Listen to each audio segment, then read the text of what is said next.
Movie के starting में जो सॉन्ग था, वो सॉन्ग भी आपको माँ की जो फीलिंग्स है उसकी फील आपको फ़ील दिलाएगा कि एक माँ अपने बच्चों के बारे में क्या सोचती है।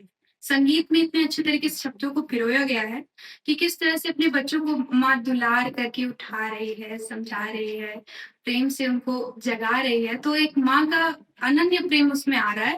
बीत गइल बा रात सुहानी, फूल खिलल गावे चिड़िया रानी, सब जागे नित करम पे लागे, मंदिर में बा जय जयकारा, भोर भइल छाइल उजियारा, मिटल जगत के सब अंधियारा।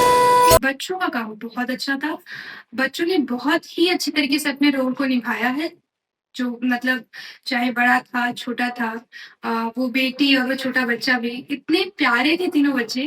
और मैं स्पेशली कहना चाहूँगी जो बच्ची थी उसने बहुत ही अच्छी बेहतरीन एक्टिंग की है।